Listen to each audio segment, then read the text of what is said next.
I'm tired of looking backwards of where we've been. Sounds like the Fed. When we went from 7 to 8%, 5 million borrowers across the United States could no longer afford a home. But now that we're going the other direction, when you go from 8 to 6.5%, now we're adding Americans that are able to afford a home. So either the rates come down sooner rather than later, or there will be problems in the economy. I really still strongly believe that we'll see interest rates go down to that next level, and that's 6 to 6.5%. Into the year, we're going to see probably a 5 handle in interest rates. Over the last 6 to 8 weeks, we've seen mortgage rates drop 1.5%, bringing affordability to an additional 7 to 8 million Americans. Today, we have a great conversation with Stephen Thomas at Reports on Housing.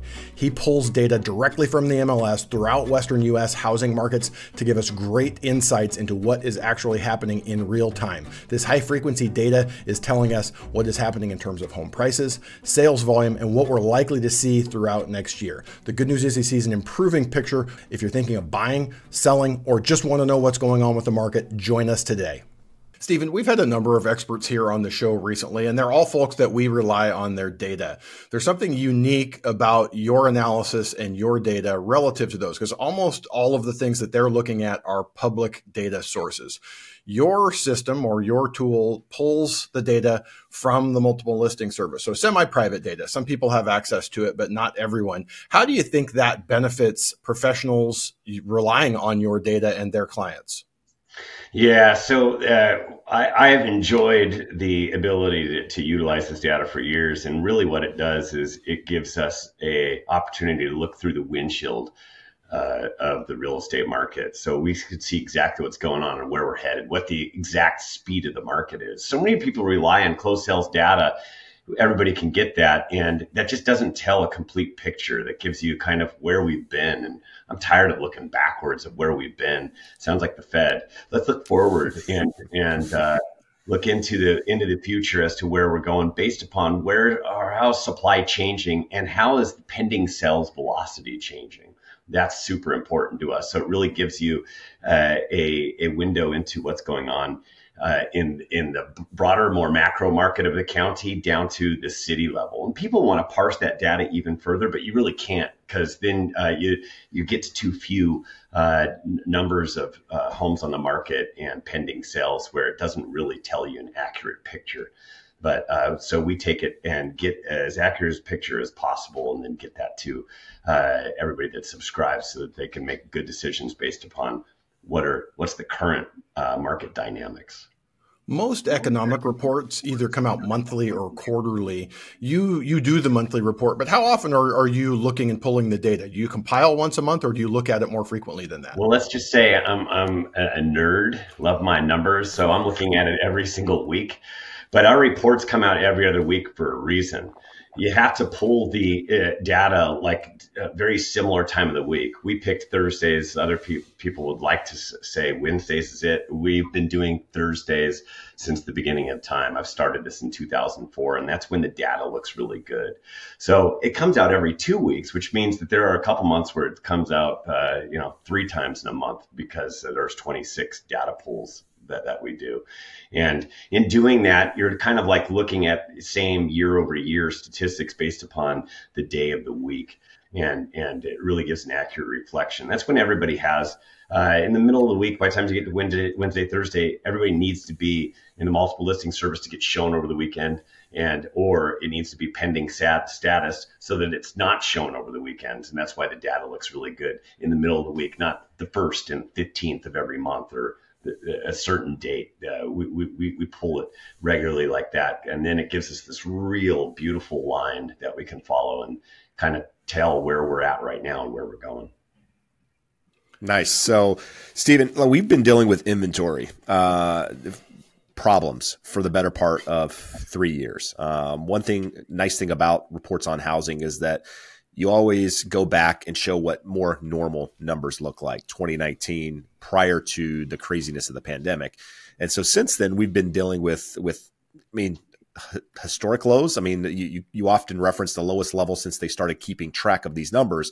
Now, with that, there's this belief out there that lower rates don't necessarily add more inventory to the market, because the people that are putting their homes on the market and essentially giving up their current low interest rate are buying another home. So they're putting one on, taking one off, and not really allowing inventory to grow in a meaningful way. Because my belief is that in order for prices to change, for things to change in the market, you need more inventory for one, but you need inventory on the market, staying on the market for an extended period of time in order for things to kind of normalize, if you will, for all of those people wanting to see a change in prices. So my question to you is, as we move into 2024, I think the belief is that rates are going to trend lower.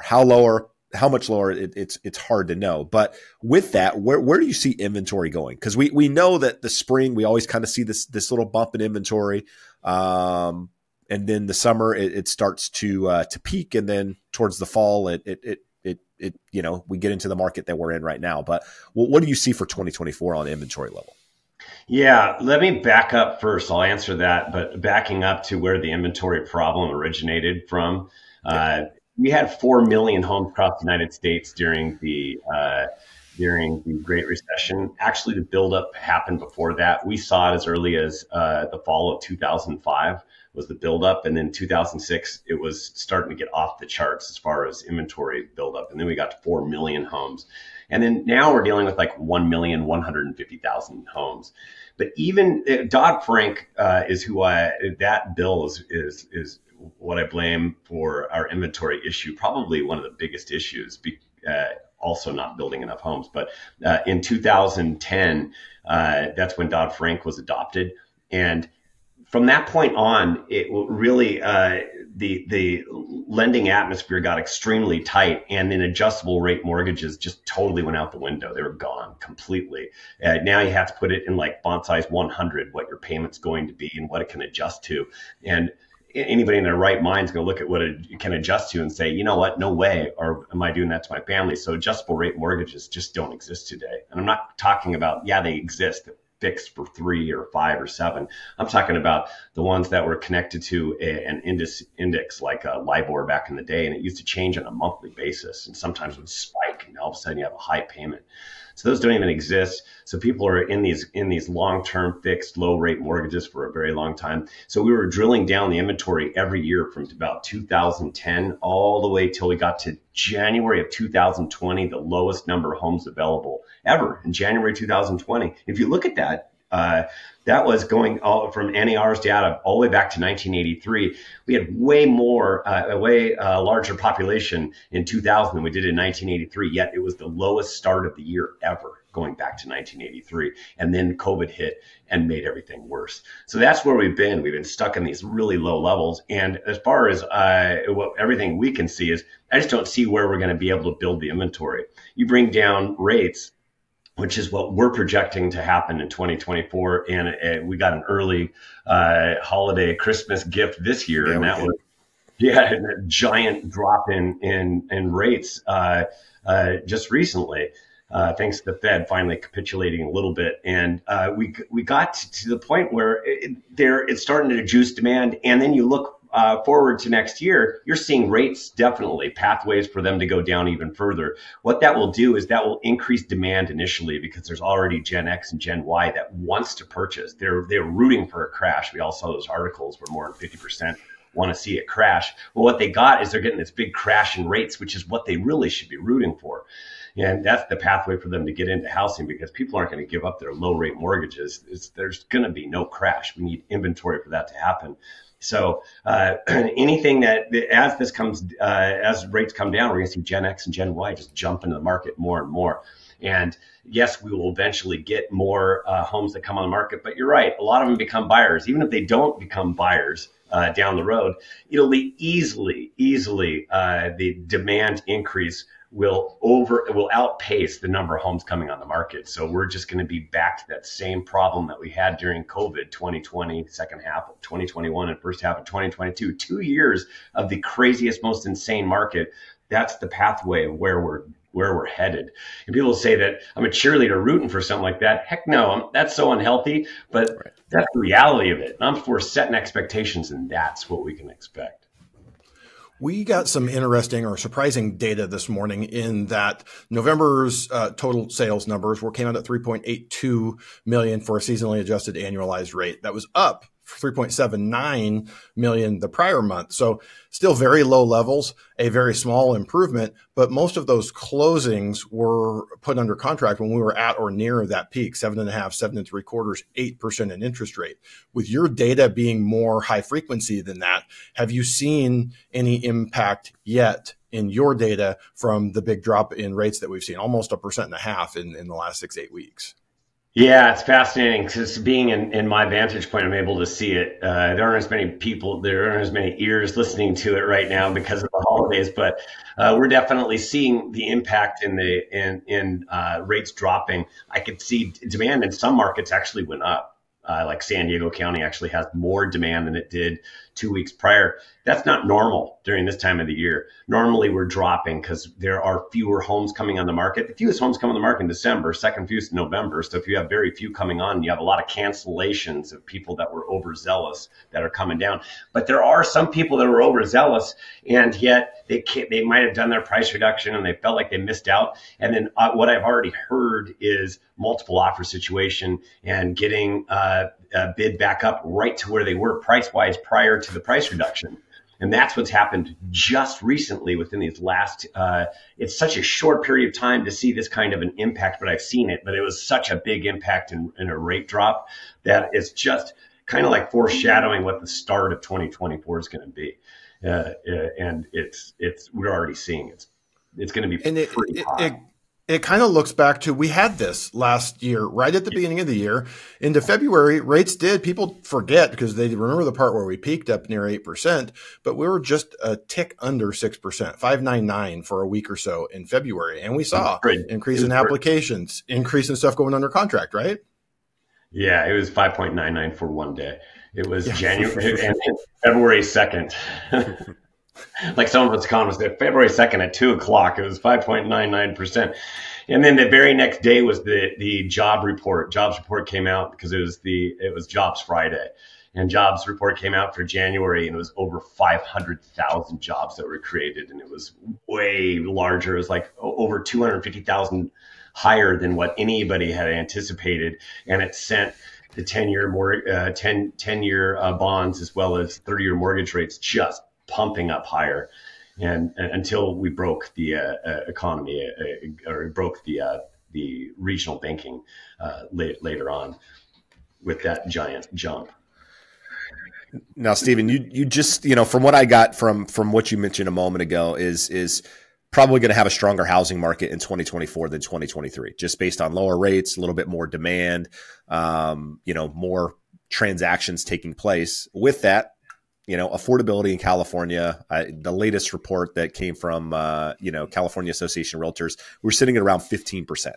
So 15% of Californians can afford to buy the median priced home. And that's when rates were in the sevens. Now rates are a little bit lower, so affordability's improved a little bit. But how does that play into your thoughts on where home prices can go, right? I mean, I often, like you, say supply and demand, right? It always comes back to supply and demand, but at some point you're losing able buyers, right? I mean, everybody wants to become a homeowner, wants to own a home, but there's only so many people that are able to do it. So with prices continuing to rise, because it sounds like that's probably where we're headed, how will that impact affordability, and what does that look like maybe 2-3 years down the road? Yeah, so when we went from 7 to 8%, 5 million borrowers across the United States could no longer afford a home. And that's just, and you can imagine, we went from 3.25% back in January of 2022 all the way up to 8% where we just were in October. And that is such a giant gap. And that's millions of Americans that can no longer afford a home. But now that we're going the other direction, when you go from 8, practically 6.5%, now we're adding Americans that are able to afford a home. And as the Federal Reserve stops poking around with inflation because it's coming down and worried about all these different things because it's going to come down. Once it starts to come down, they're going to have to, and they've already alluded to it. That's what they talked about last week, is that interest rates need to probably come down more because they're too restrictive right now. When you have inflation that comes down into the twos, and you have the short-term rate that they control, Federal Reserve, all the way up to 5.5, that gap is so large that they're going to cause problems in the economy. Mm-hmm. And we can already see it. It's coming. So either the rates come down sooner rather than later, or there will be problems in the economy, which is what everybody's afraid of, that the Fed will be slow and old and not react like they should. But as these rates come down to where they should be, now keep in mind there's also where rates are today. We talked about they're actually 6.65%. They should be 1% lower than where they are today because the spread on average is 1.75 above the 10-year. And right now it's way higher. It got up as much as 3 above the 10-year. So right now it's come down a little bit. But now this is going to squeeze tighter as soon as we have inflation going where it's supposed to be. And there's a lot less uncertainty in the market because there's so much uncertainty and everybody has their own guess as to what happens. Once all that guesswork goes away, that's when that spread's going to shrink because interest rates should probably be about 5.5 today. And you can imagine, even if we get down towards that 5.9, which is where we can end up next year, it can still come down another percent and the 10-year does nothing. And that's when we have less volatility in the market. Now you're at 4.9%. Now you can see where the rates are at. Rates have come down to help a lot of Americans afford a home. It's down the road type of thing. That's why I still say get into it now. Know that down the road that you'll be able to refinance, but exactly when that's going to happen, who knows?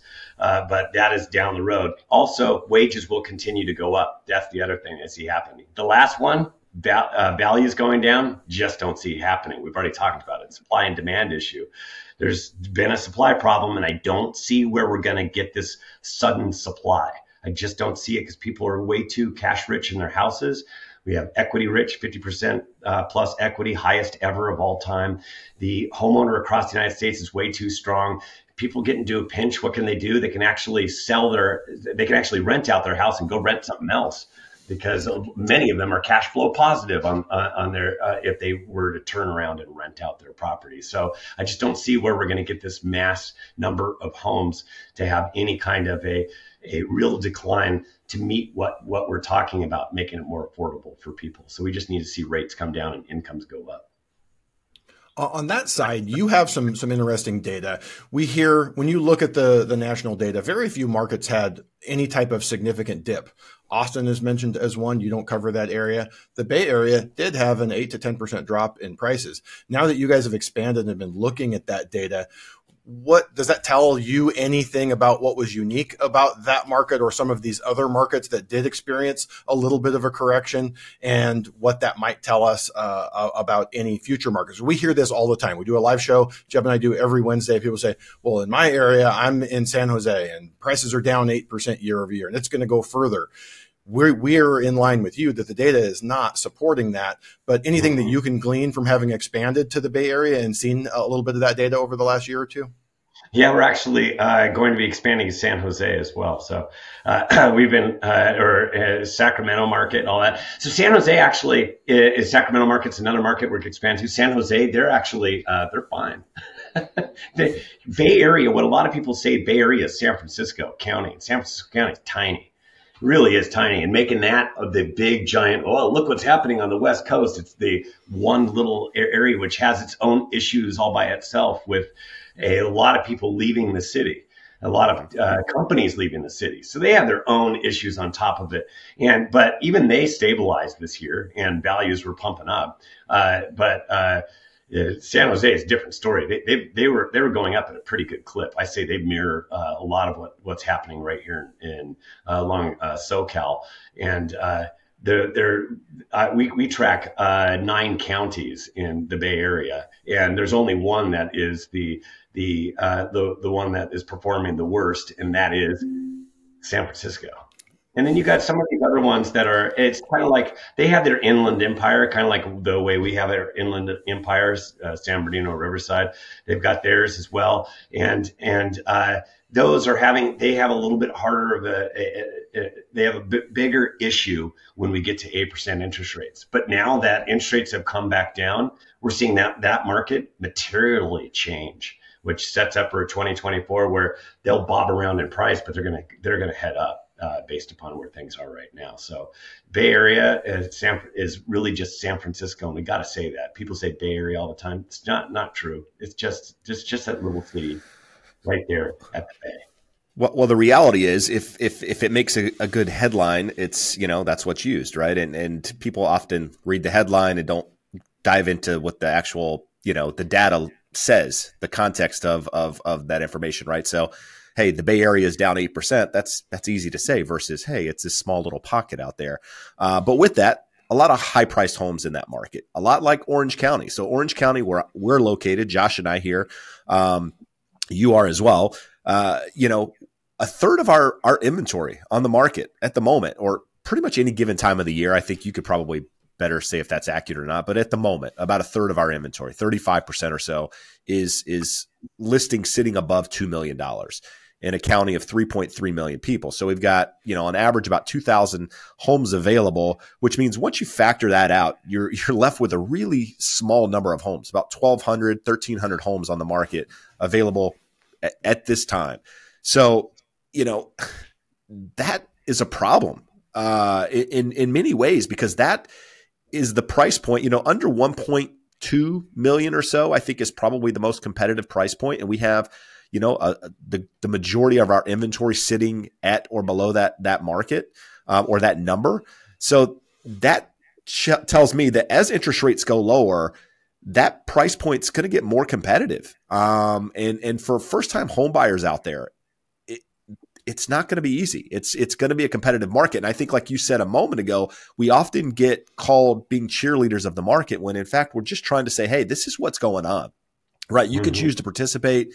You can choose to sit on the sidelines. At the end of the day, it doesn't matter, but you need to be informed when you're going in, and making offers. So do you see, again, that lower, I say lower, people are watching this from, other parts of the country going, you guys are crazy at $1 million saying lower, but at $1 million, under 1.2, is that going to be the craziness that we've seen over the last couple of years? With regards to prices? Actually, it's going to be anything below 2 million for us. And so that you could crazy. think we're crazy across the United States, but everybody knows what their sweet spots are. The sweet spot for us is 750 to million detached, almost doesn't exist. So if you're even looking today for 750 to million, good luck. And you guys know what that is across the United States. It might be the 3 to 5, or everybody knows kind of what we're talking about. We might be talking bigger numbers, but the bottom line remains that we're just not going to have enough properties. And it's very reminiscent of this is going to be, for Orange County specifically, it's going to be the lowest number besides the beginning of last year, 2022. We only had 965 homes on the market January 1st of 2022. It's an all-time low. I didn't even think you could get that low, because if you factor out luxury, like what you're talking about like 600 houses. That's it. Like I live in a small, not that small of a community in Ladera Ranch, but it's its own little community. And there was 3 homes on the market. In Ranch Santa Margarita, 3 homes. Lisa Vale, 3 homes.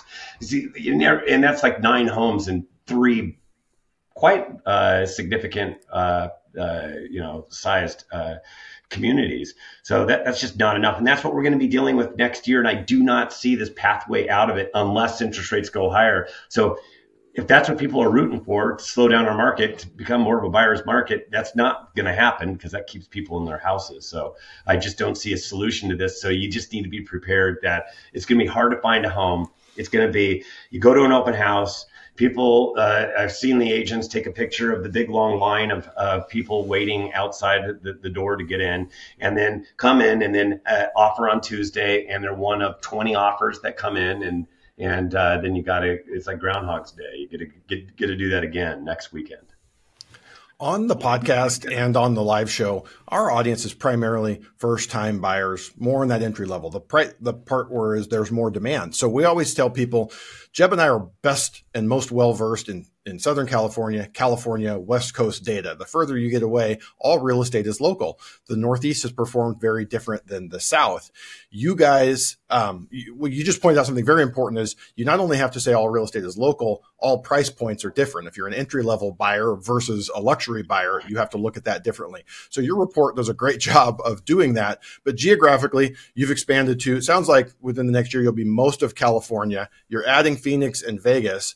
To any of our listeners who are in Florida or in the Northeast, is there any other source or is there any place they can go to find data, good data in their area, also stratified by price range, where they can kind of see what that entry level price point is for them and how competitive it is?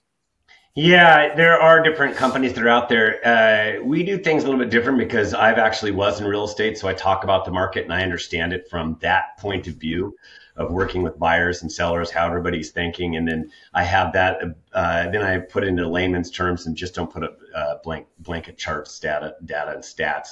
But there are, Altos Research is one of those that is national, and they can drill down more on the local basis. I know KCM's trying to go that direction, but that's another direction. But Altos Research is probably the one that I would go to. But remember, it's just your bread and butter charts and graphs and very hard to follow. But you have to do the interpreting of the data and bringing it to your clients and letting them know what's going on. Or you can subscribe to it too, I believe, even if you're not a client or not a real estate agent and just looking for yourself, there is the ability to go in there and just take a look at what's going on in the marketplace. Now, I realize you haven't started putting the reports out yet for Phoenix and Las Vegas, but I'm assuming you started compiling the data, probably started looking at it a little bit. Those are two markets that are obviously in the headlines a lot. Phoenix, for a number of reasons, right? Saw price appreciation at some of the highest levels, in the country for that 2-year stint. And Vegas at the moment saw something similar, but depending on what I read, what I pay attention to, it looks as if both of those markets are no longer the hot markets that they were, and kind of following what San Francisco did, 8 to 10% decline in prices. Are you seeing, what are you seeing, I guess, is the better question in that data if you're already looking at it?